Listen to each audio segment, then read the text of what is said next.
IamTeeski. What's good, YouTube, man? Your boy, T, man. And today I got another Michael Jeffrey Jordan story for y'all. Back-to-back Jordan stories, man. And this story is going to tell you how he was built different. We know that he was built different, but they going to explain how, though. You feel me? I never got the how. You know what I mean? I know when and where, but how, though? You feel me? That's what we finna get into.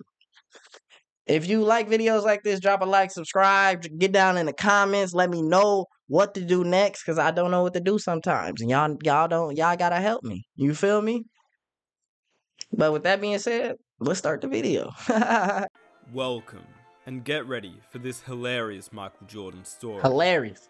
This story showcases MJ's fierce competitive spirit, his brilliant humor, and his unwavering determination. This nigga glass is crooked. If you're loving content just like this one and you want more, be sure to hit that like button for more videos just like this. Let's aim for 3,000 likes for the next video. Ooh. And don't forget to hit that subscribe button. Make sure you drop a like on my boy video. Are right here on the screen. Nick I don't Smith. want to keep you guys waiting, so let's dive into Shout the out to video the GOAT. I think Mike's competitive edge was, you know, people talk a lot about, skill. They talk a lot about, shooting ability, IQ. But is there a thing specifically that you thought set him aside? Just wanted to win, man.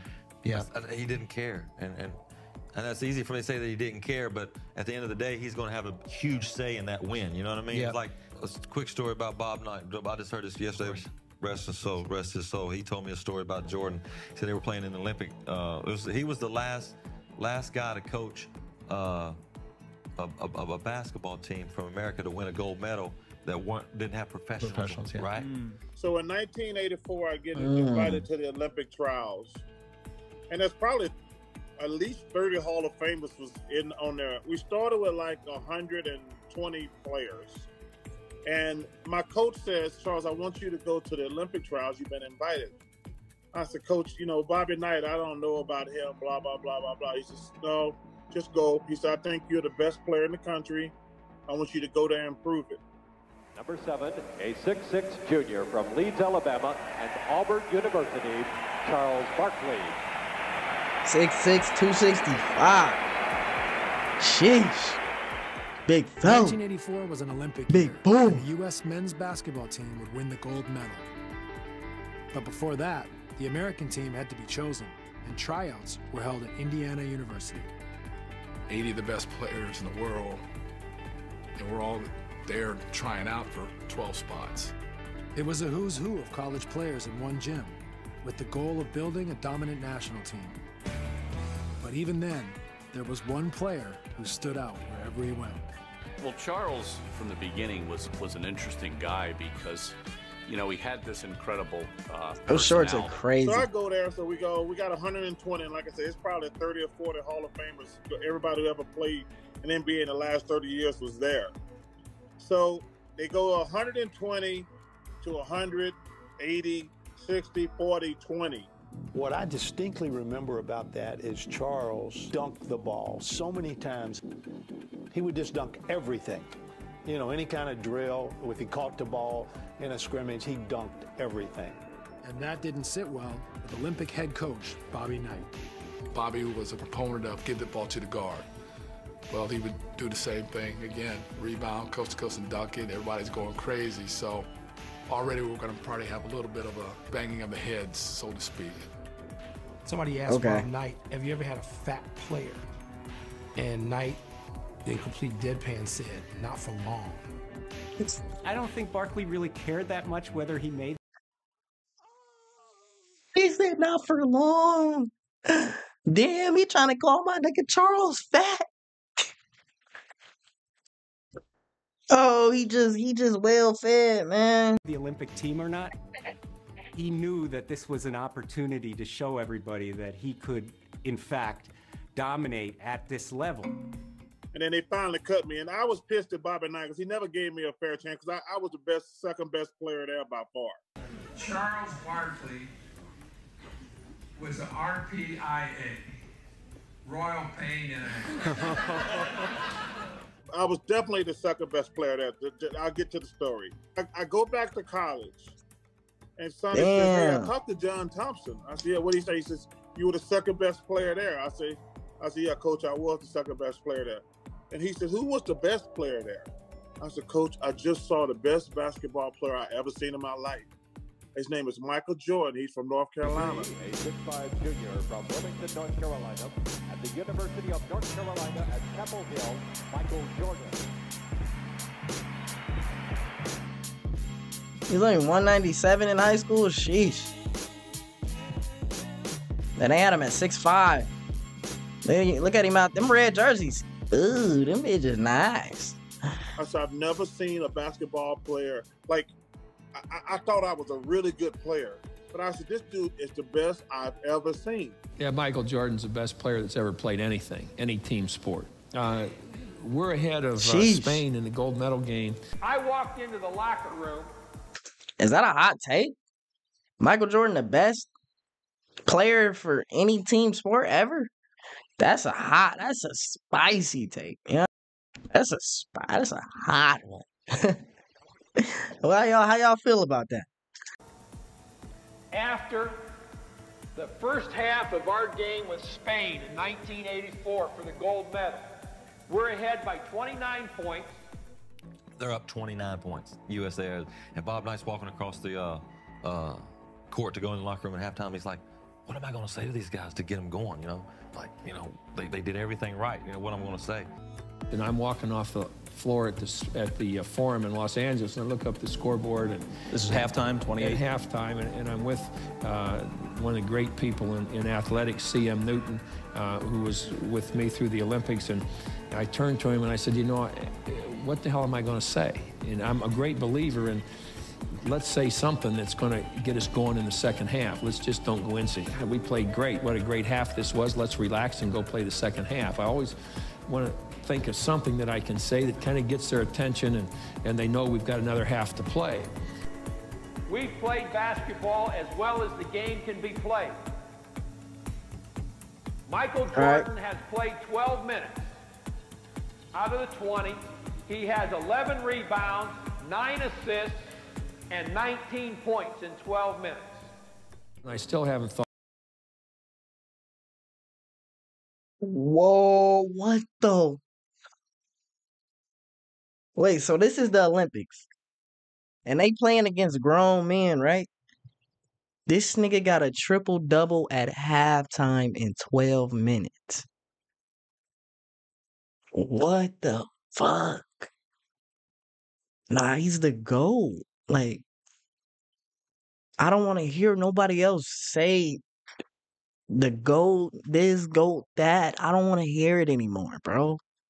This just confirmed it. Triple-double, first half, Team USA. I'm not even in the league yet, nigga. I'm not. I'm just that nice, though. Like, it's different, bro. It really hits different, nigga. Thought of what I can say, and the first guy I see is Jordan. I think to myself, if I can say something to Jordan, everybody else is going to pay a little bit of attention. They're going to say, geez, if he's on Jordan, what's he think about the way I've played, you know? And he grabbed a stat sheet as he walked across. He said, Jordan. You saw Jordan's name. Jordan played 12 minutes in the first half. Jordan's played 12 minutes. He has 19 points. He had 11 rebounds and 9 assists in 12 minutes in the first half. Wow. And he's thinking, what am I going to say? So I got it. So I walk in, and all of a sudden, it hits on what I'm going to do. Michael Jordan sitting over here. As soon as I open the door, I see Michael Jordan the first one. So what do? I walk over here. And I stand in front of Michael. And Michael looks up at me. And I said, Mike. I said, you know how important screening is to us. And damn it, you haven't set a screen out there yet. You know, and I'm trying to get us in shape to play the second half. God damn it, MJ, what are you doing? Are you gonna set any screens tonight? I haven't seen you set one damn screen tonight. When the hell are you gonna screen somebody? when are you going to set a screen? When you're in the game, we got 4 guys screening, but you're not screening. When you're out of the game, we got 5 guys screening. We got good movement. We got good screening. All you've done the whole first half is score, rebound, and pass. When the hell are you going to screen somebody?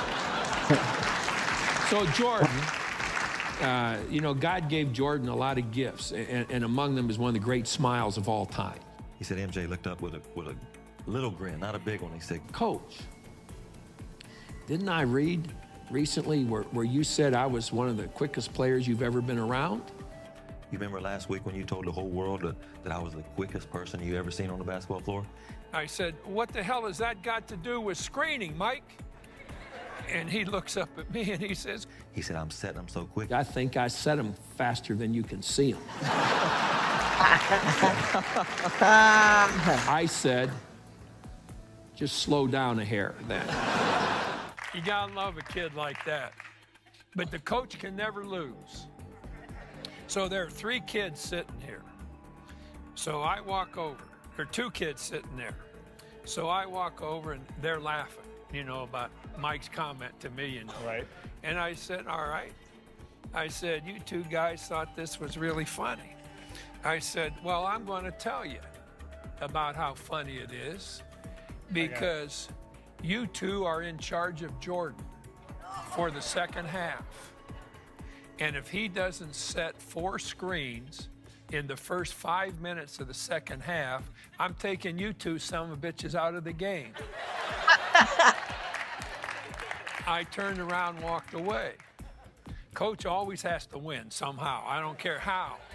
Steal, cheat, lie, whatever.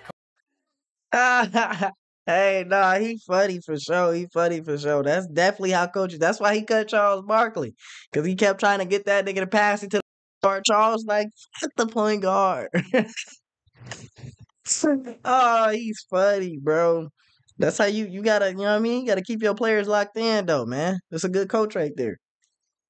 Coach got to win in these circumstances. You know, I said, Mike, I said, I want this game over with 4 minutes to play in the game. I want it completely over with. I mean, that shit, bro.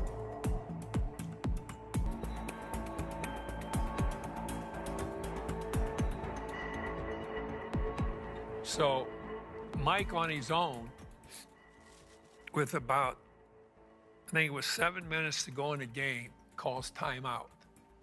So I'm wondering, what the hell is this all about? Michael calling timeout. So we get in a huddle and Mike comes in, puts his arm around my shoulders. Remember, I told him I wanted this over with 4 minutes to go. Mike puts his arm around my shoulders. He says, Coach, take a look at the time clock. We're 7 minutes ahead of schedule out here. Is that unbelievable? I thought that was a good story. Fucking legend. Yeah, man. That's Michael Jordan, you know what I mean? Yeah. The kid is just an absolutely great kid. If I were going to pick the 3 or 4 best athletes I've ever seen play basketball, he'd be one of them. I think he's the best athlete I've ever seen play basketball, bar none. If I were going to pick people with the best ability I'd ever seen play the game, he'd be one of them. If I were going to pick the best competitors that I'd ever seen play, he'd be one of them. So in the categories of competitiveness, ability, skill, and then athletic ability, he's the best athlete, he's one of the best competitors, he's one of the most skilled players. And that, to me, makes him the best basketball player that I've ever seen play. I've had some tremendous memories during my professional basketball career, but the memory of standing as a representative of the United States at the Olympics is one of the proudest moments of my life. You step up on that podium representing your country. It's no greater honor than doing that. And let me know what you thought about. Hey, man, fire video, man. Shout out to Nick Smith again. Drop a like, subscribe if you like this video. In the comments, if you want to see some more videos like this, let me know what videos, you know. And that's the end of the video, man. I'm going to see y'all tomorrow. Peace.